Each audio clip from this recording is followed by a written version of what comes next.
Welcome back. In today's video, I'm going to show you the basics of Adobe Animate. I'm following along with the classroom book for Adobe Animate, and what I'm going to do is at the end of this lesson, you guys will be able to make a very brief animation that looks like this. So today we're going to look at the basics of it, how to open it, how to start a new file, introduce some key features in the program just to get us started. So let's begin. On your applications, you can either go to the Launchpad or you can hit F4 if you're on the keyboard. You're going to go and open up Adobe Animate. So that one looks, actually don't see it on here. Where is it? Oh, there it is. So for me, it was on my first page. For you guys, it's probably on your second page. It's orange and it looks like this, Adobe Animate. Go ahead and click it and open it up. It should bring you to a page that looks like this. This is the start page. Should look familiar for you if you're used to Photoshop and Illustrator, very similar. What we're going to do is go ahead and create a new document, and we want to change some settings on here. So for the width, let's make it 550. For the height, let's make it 400. We want to do frame rate as 24 frames per second. And we want to change the platform. If it's not already there, we want it to be HTML5 canvas, which looks like this. Okay, when you're ready, go ahead and click Create. All right, so this will open up into Adobe Animate, and this is what this looks like. Let's go ahead, first things first, and save this file. For you guys, you can save it on your desktop anywhere you want to. Just go to File, Save As. Let's call it Lesson 1 Animate. And I already have a folder on my desktop for lesson 1, so I'm going to save mine right in there. All right, now that we have that, let's talk about the files you're going to need for this project. I have put them on Google Classrooms, so if we click on here, this is just in draft form right now because I'm recording this ahead of time, but for you guys, when you click on this tutorial, you'll see all these files. These are the files you're going to need. So in order to download them, you just click on them. Once they open, you right click and do Save Image As or Save File As and save it to your computer so that you can turn around and open them up and use them. All right, let's go back to Adobe Animate. Now that we have this open, let's go over a couple things. You've saved it, we're ready to go. Let's look at what looks familiar. So this should sort of look familiar. This right here would be called the canvas if you're in Photoshop. If you're an Illustrator, you would call it the Artboard. In Adobe Animate, we call it the stage. Think of it like, you know, you're setting the stage, you're creating something, so this is called the stage. The gray area around it is like working space, so you can pull stuff out of it, but it's not what's going to be on your final image. So whatever you make for your final movie or animation is only going to be shown from this white area. This gray area is actually called the Pasteboard, and that's where you can move stuff over. Just like in Illustrator, if you have extras and you move it over to the gray area, it doesn't show up on your final artboard. Same thing with Adobe Animate. All right, to zoom in, you can do Command plus or Command minus. You can go up to View and you can say magnification, sorry. You can have options: fit in the windows, center of the stage, clip to stage. Clip means that it gets rid of all of the gray area and it goes straight to just the stage, and it's going to show you what your audience will see when you finally produce everything. You can adjust it by here as well. If you want to see just what the audience is going to see, this one right here, clip content outside the stage. So if you had a picture and it was hanging off this area and you click this, it would clip it and show you just what the audience is going to see when you're finished. All right, let's next move on to some other things that should be familiar. Properties. This should be familiar to you guys, similar to Illustrator. Any of your basic information where you need to access it is going to be right here. Your toolbar is on the right-hand side. A lot of these tools should look very familiar to you. If you hover over top of it, they give you the name of it. You know, if there's a little extra arrow down there, you can right-click and see what's on there and other options that you have. And then let's go over to here. This is your library. So if you click on your library, any files that you bring in are going to go right into your library. Speaking of which, let's go ahead and bring in some files. So let's go to File, and we're going to go to Import, and we're going to say Import to Library. Now, you should have saved these files already. If you didn't, pause this, go ahead and save the files. I'm going to find mine. Mine are on the desktop, Lesson 1 Animate, and actually, mine's are in a different spot. Here we go. All right, I'm going to go to the start in mine. Yours should just be straight from Google Classrooms. And we're going to import background, photo 1, photo 2, and photo 3. So you can click on them individually, or if you hold down the shift key and click on the bottom, it selects all of them all at once. And we're going to go ahead and open. And notice that it brings it right into your library area, which is perfect. That's where we want it to be. And then we're going to go ahead and start making our animation by bringing some of these over. Let's look down here. This is called your timeline. So this shows you where your frames are going to be. This is where you can set what's called a keyframe. We'll get into that in a minute. And this is also where you can have layers. So if you can have multiple layers so that you have a layer for each picture. If you brought in audio, you could have a layer for audio. So whatever element you're adding to your animation is going to be on its own separate layer. Let's go ahead and double click where it says layer 1. Just double click right over top of it, and we're going to go ahead and name it background. All right, so this is where we're going to bring in our first picture. All right, we're going to grab our background photo, and all you have to do is click it, and you're going to just drag it directly onto your stage. And there we go. So right now it hangs over the stage. So if I was talking to you earlier about clipping it and you click the clip content, it'll show you what it's going to look like. If you click the selection tool, you can move it around, adjustment, and see what it looks like. All right, so now that we have that done, let's go down to the timeline. So that's our background photo, and it's in our background photo. Right now, we have set this to be 1 frame. And you can notice right here on the timeline, it tells you here's 1 second, here's 2 seconds, and so on. And that's because we set it to be 25 seconds, 25 frames per second. So when you look down here and you see these dots, this should look familiar to you guys. The I means that it shows a layer, hides a layer, and the lock means that you can lock a layer. So all of that should help you kind of move along, because you should be familiar with a lot of those same concepts from the other Adobe programs that we've used. All right, these little dots down here is where you set your keyframe. So a keyframe is anytime you're going to make a change in the animation. So when there's a change in something, it becomes a keyframe. Otherwise, it plays as normal. But when it reaches a keyframe, it's going to change it to something else. And that change could be that you adjust the length of something. It could be that you add a different photo or image or element into your animation. We'll get more on keyframes in just a second. I do want to show you how to zoom in and out. So if you're over here on the right-hand side and you see that slider, that will allow you to get really close into your frames and then zoom out a little bit further away. So you can adjust that setting there. All right, we have gotten our background layer. Let's go ahead and lock it because we don't want it to move, and that looks pretty good to us. Let's go ahead and add a new layer. So if you hover over here, you can see what these icons mean.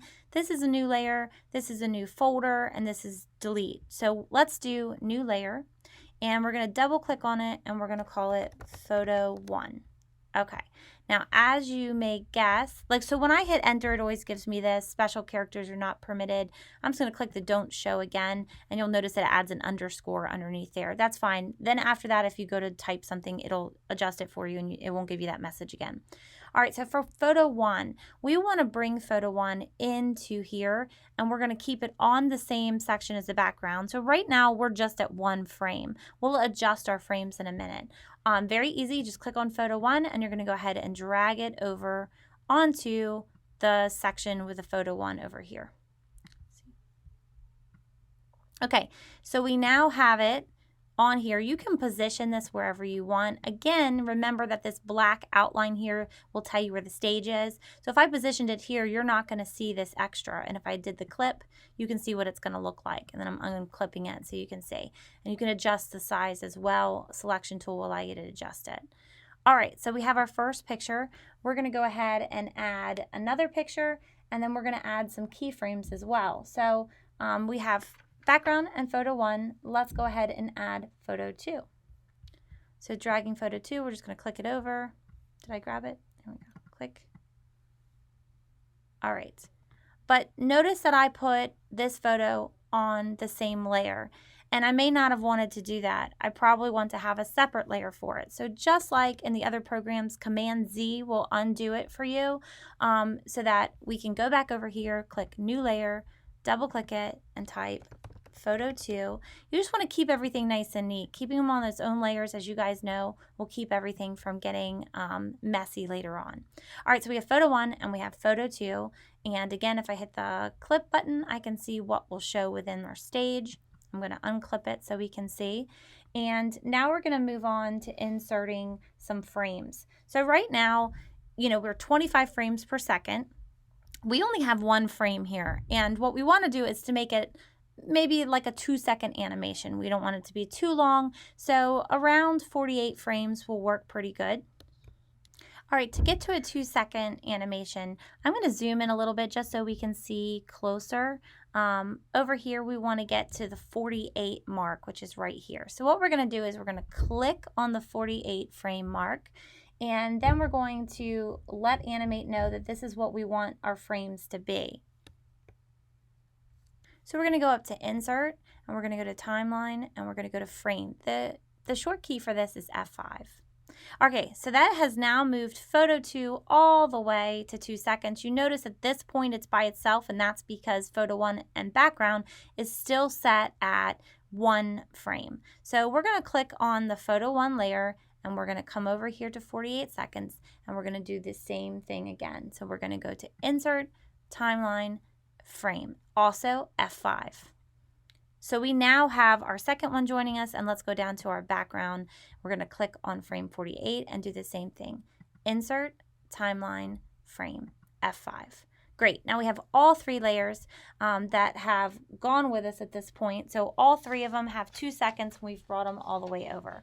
All right, let me talk to you for a second about this little red thing right here. This is called a Playhead, and this is your marker that tells you where you are. So if I bring it over here, I'm at 1 second, and it just allows you to play your animation from whatever area you want. So this just slides back and forth. Wherever this is where it's going to play from. Okay, so we now have 2 seconds worth of animation, 48 frames, and we have it on all 3.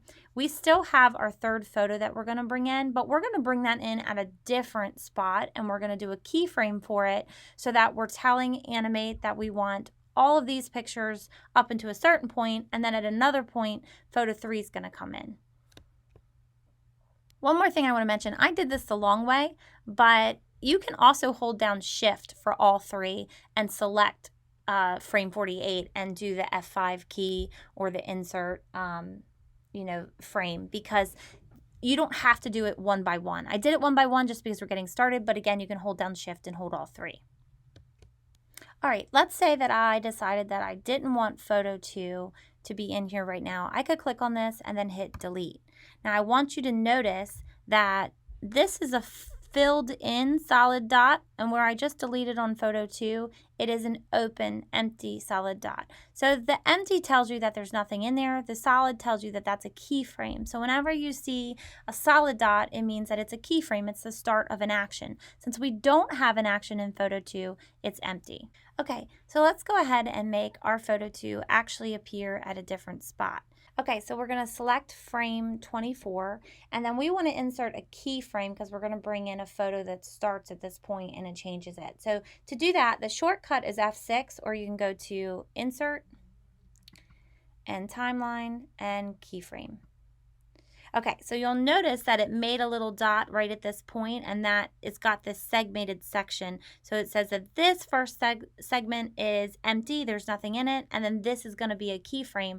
Right now there's nothing in there, so it's also an empty circle, but as we drag photo 2 onto the stage, you'll notice, if you can tell, that it became a solid dot, and so we now have this photo on there as well. Great. And if you want to kind of see what it's going to look like, you can take your red timeline right here at the top of the timeline, and you can, your playhead, sorry, I couldn't think of the word for a second, so your red playhead at the top of your timeline, and you can do what's called scrubbing, which means you're just going to run it across and see what it's going to look like. So far we're at the beginning, we're going through, and then it appears, which is exactly what we want. So again, running it over top of it is called scrubbing it as you're previewing it. This right here is your playhead, and you can see pretty well now. Here's our keyframe. It's solid, filled in black. You can see that this segment is empty. We didn't bring a picture in, and even though it's got an indicator here.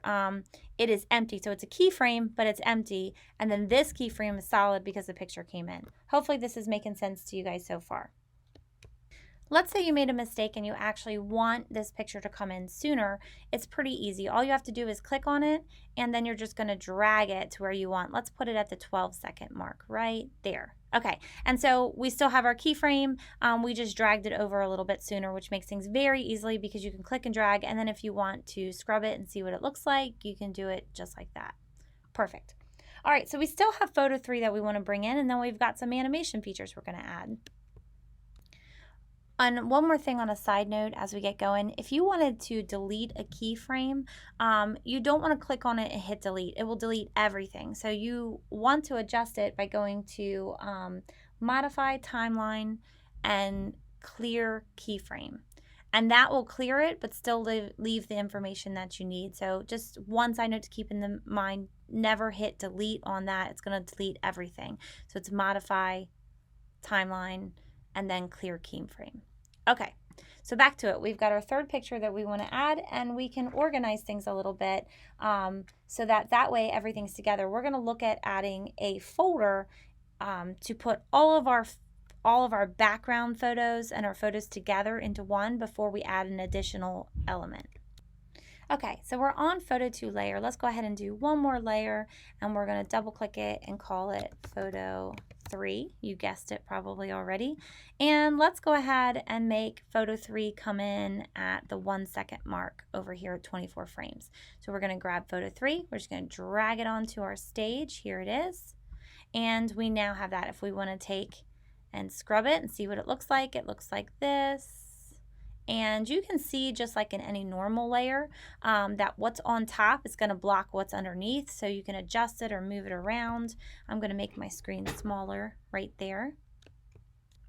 All right, and if you want to resize any of your pictures, you can use the selection tool to select the one that you want to be on, and then you can go over to the free transform tool, which is right here, and that's going to give you these to shift and scale. Notice when I do it, it can get distorted if I'm not careful. So want to take a guess as to what key you have to hold down? You guys should probably be familiar with this. I'm going to Command Z to undo it. If you hold down the shift key, which you probably already guessed, it will keep it proportional so that you can rearrange your picture the way you want it, and then hit enter and it will set it. It also played my animation when I did that. Okay, so let's go on to this one. I'm still in the free transform tool, so if I want to make this one a little bit smaller, again, if you don't hold down shift, it distorts it, so you want to hold down shift as you select it, and you can make that one bigger or smaller. And then I'm going to do the same thing to this one. Click on it, hold down shift, and I can make it fit inside my stage. Now, let's say I wanted it to go off a little bit. Remember, it's okay if you have it go off. If you hit the clip button, you can see what it looks like, and as long as you're okay with it, that looks great, you're fine. Okay. I'm going to move this over and move this one over as well. All right. All right, let's do a little bit of organization now. Let's get these photos inside their own folder. And so I'm just going to click New Folder. I'm going to double click on it, and I'm going to call it, let's call it, I don't know, Photos. That's not really original. I was trying to think of something clever, but it's fine. Photos is fine. So I can click this, and you can see that black line that allow you to know that you're dragging it underneath into that folder, and also folder 1. So if I hit this little drop down thing and I click it, you can see that all my photos are now in here, and so that makes it great when I go to do the next element inside my animation. It keeps everything nice and organized. You know I like organization. All right, let's play around with these photos a little bit more. Let me show you how to use transform, and that might sound familiar to you guys, especially from Illustrator using transform. We're gonna go over here and I'm on the library, sorry, I'm gonna click on photo 1, and I'm on this one now. I want to be able to adjust and rotate this a little bit. So what we're going to do is I'm going to go to the properties panel, and I'm going to play around with the positioning and the size. So this tells you the width and the height, and this tells you the positioning on the stage itself. So let's go where it says X, and let's type in 50 and enter, and you can see it starts to shift. And where the Y is, let's also do 50. Okay, and it shifts it down. Let's look at how you can rotate the picture a little bit. All right, we're going to open the transform panel. So just like anything, what you guys are used to, if you can't find something, go up to window, and that's where you're going to find it. So we're in window now. So let's say you couldn't find your layers or you couldn't find your timeline. All of that is clicked and highlighted because it is actually showing. But if you couldn't find it, this is where you want to go. Now we want to go to transform. Shortcut is Command T. And we're going to click on it, and this gives us the option to rotate or skew or play around with any of this information. So let's go to the rotate, and let's play around with rotate and let's try -12. So click on it, let's do -12 and enter. And you can see that it just gives it a little bit of a shift, which is perfect, counterclockwise. And let's select frame 12 of the photo 2 layer. So I'm going to go back to library real quick. Down here, I'm going to click on here, photo 2, and we're on frame 12, which is what we want to be.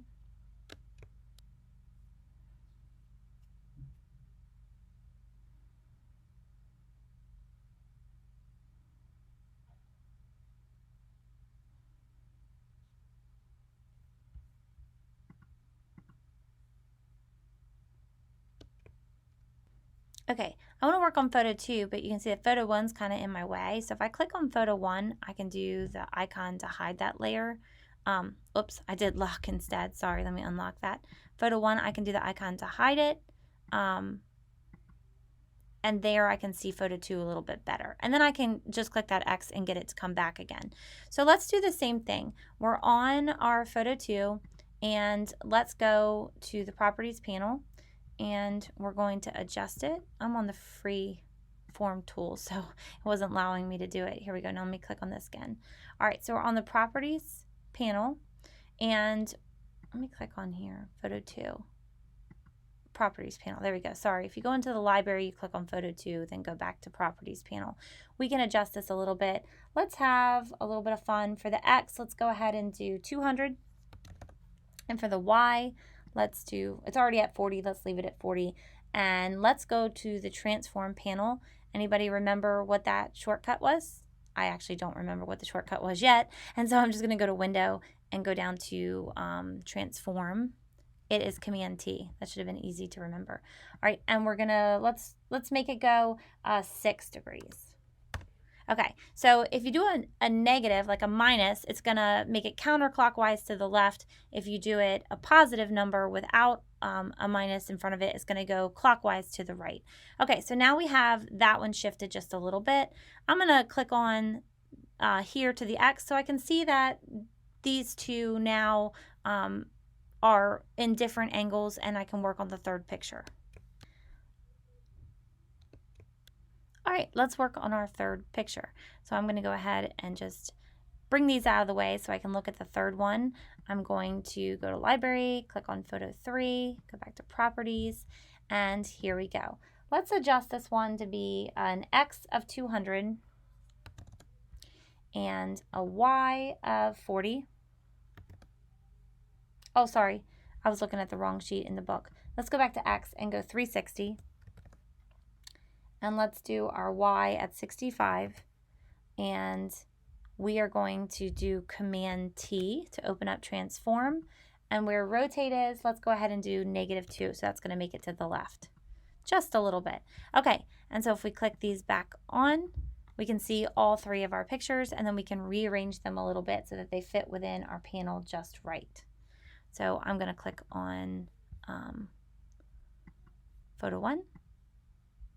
Move it just a little bit, photo 2, and photo 3. I want them all to fit in here just like this. Okay, so right now you should notice that photo 1's on the top, photo 2's underneath of it, and photo 3's underneath that. That is not the way I want it to be, so I'm going to rearrange my layers so that photo 1 is the bottom. And all I did was, as you saw, was click and drag, and you guys are used to that too, just rearranging your layers by clicking and dragging. All right. Let's just have it all fit in. Let's go ahead and clip it to see what it looks like. Does it look good? So far, I'm okay with that, so let's go with that. All right, guys, this is the end of part 1 for this. I know you guys don't like long tutorials, and I know that I talk a lot, so I'm trying to keep them shorter for you. I've got a question sheet to go along with this so far so that we can go over the key concepts that you've learned in this part. The next part we're going to do is to add the stars to our animation and have it move a little bit. And I'm going to put that in part 2 with a separate set of questions. So if you're done watching this and you've gotten to where I am so far, you want to make sure that you save. Just go to File. You could do File Save, or if you want to check where you're saving it, go to File Save As. Mine's in my Lesson 1 Adobe Animate file. And I'm just going to click Save.